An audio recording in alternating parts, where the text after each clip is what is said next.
नमस्ते। अपने आसपास देखिए कितनी सारी चीजें हैं, है ना? कुर्सी, किताब, पानी, पत्थर, मतलब अनगिनत। पर कभी सोचा है कि हम इन्हें अलग-अलग ग्रुप्स में रखते कैसे हैं? मतलब किस आधार पर? तो चलिए आज इसी मजेदार टॉपिक को समझते हैं, पदार्थों का समूहीकरण।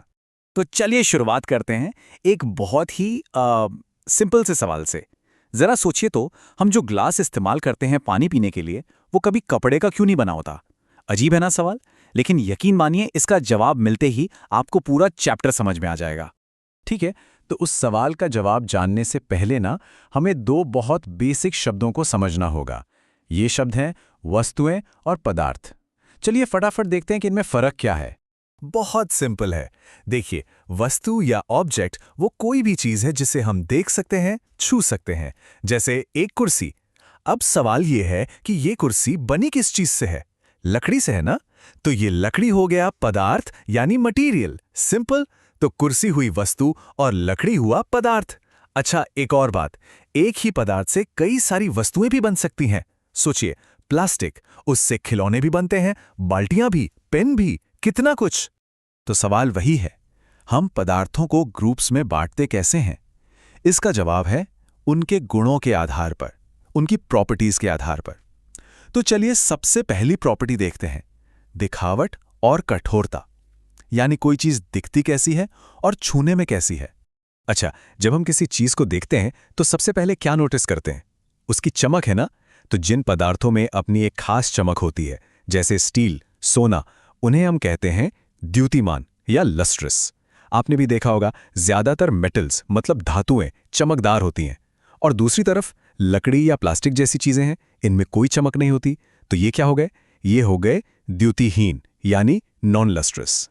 अब आते हैं कठोरता पर। यह भी बहुत आसान है। कुछ पदार्थ जैसे लोहा इतने मजबूत होते हैं कि उन्हें दबाना या उन पर निशान बनाना मतलब खरोचना बहुत मुश्किल होता है। इन्हें हम कहते हैं कठोर यानी हार्ड पदार्थ। और फिर दूसरी तरफ है रुई या स्पंज जैसे पदार्थ। इन्हें तो हम कितनी आसानी से दबा लेते हैं ना। तो ये कहलाते हैं कोमल या सॉफ्ट पदार्थ। तो ये भी एक तरीका हो गया पदार्थों को अलग अलग करने का। चलिए अब अगली प्रॉपर्टी की तरफ बढ़ते हैं, और ये है पदार्थों का पानी के साथ बर्ताव। ये बहुत इंटरेस्टिंग है और इससे भी हम चीजों को ग्रुप्स में बांट सकते हैं। यहां पर ना दो बहुत जरूरी शब्द हैं, विलेय और अविलेय, मतलब सॉल्युबल और इनसॉल्युबल। इसको ऐसे समझिए, जब हम पानी में नमक या चीनी घोलते हैं तो क्या होता है? वो पूरी तरह घुल जाते हैं, गायब हो जाते हैं, है ना? तो ऐसे पदार्थ जो पानी में घुल जाएं उन्हें कहते हैं विलेय या सॉल्युबल। लेकिन सोचिए, अगर हम पानी में रेत डालें या लकड़ी का बुरादा, तो क्या वो घुलेगा? नहीं, वो वैसे का वैसा ही रहेगा। तो ऐसे पदार्थ हो गए अविलेय, मतलब इनसॉल्युबल। पानी के साथ एक और चीज होती है, कुछ चीजें तैरती हैं और कुछ डूब जाती हैं। ये तो हम सब ने देखा है। सूखी पत्ती या लकड़ी का टुकड़ा पानी पर तैरता रहता है, पर वहीं अगर हम एक चाबी या सिक्का पानी में डालें तो वो सीधा नीचे चला जाता है, डूब जाता है। तो ये तैरना या डूबना भी एक बहुत जरूरी गुण है पदार्थों को अलग करने का। ठीक है, तो हमने पानी की बात कर ली। अब देखते हैं कि पदार्थ प्रकाश के साथ मतलब लाइट के साथ कैसा व्यवहार करते हैं। सीधी भाषा में कहें तो क्या हम किसी पदार्थ के आर पार देख सकते हैं? और इसी गुण को हम कहते हैं पारदर्शिता या ट्रांसपेरेंसी। तो इस बेसिस पर पदार्थ तीन तरह के होते हैं। पहले हैं पारदर्शी मतलब ट्रांसपेरेंट। इनके आर पार हम एकदम साफ साफ देख सकते हैं, जैसे कि कांच। फिर दूसरे आते हैं पारभासी यानी ट्रांसल्यूसेंट। इनसे हमें दिखाई तो देता है पर धुंधला धुंधला, साफ नहीं।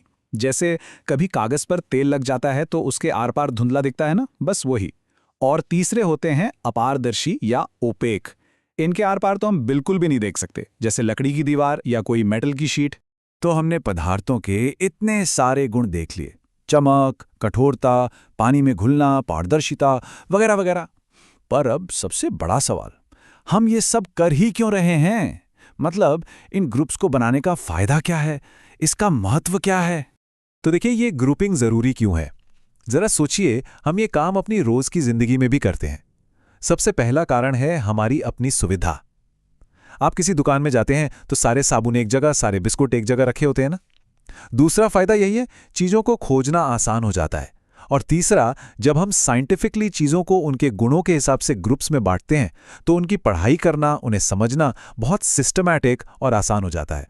तो चलिए फटाफट से एक क्विक रिवीजन कर लेते हैं। जो भी हमने अभी तक सीखा है उसे जल्दी से दोहराते हैं ताकि सब कुछ एकदम पक्का हो जाए। तो हमने पदार्थों के कौन कौन से मुख्य गुण देखे। पहला, उनकी दिखावट, जिसमें हमने चमक की बात की। दूसरा, उनकी कठोरता, मतलब कोई पदार्थ कोमल है या कठोर। तीसरा, पानी में उनका व्यवहार, क्या वो घुलते हैं मतलब विलेय हैं, या नहीं घुलते मतलब अविलेय हैं, और वो तैरते हैं या डूब जाते हैं। और आखिर में चौथा गुण था पारदर्शिता। इन्हीं सब प्रॉपर्टीज के आधार पर हम अपने चारों ओर की दुनिया को बेहतर तरीके से समझ पाते हैं। अच्छा, अब जब हम इन सब गुणों के बारे में जान गए हैं तो आपके लिए एक सवाल है। सोचिए, हमारे आसपास की चीजों को ग्रुप्स में बांटने के लिए हम और कौन सी प्रॉपर्टीज या विशेषताओं का इस्तेमाल कर सकते हैं। इसके बारे में जरूर सोचिएगा और अब से अपने आसपास की चीजों को एक साइंटिस्ट की नजरों से देखना शुरू कीजिए।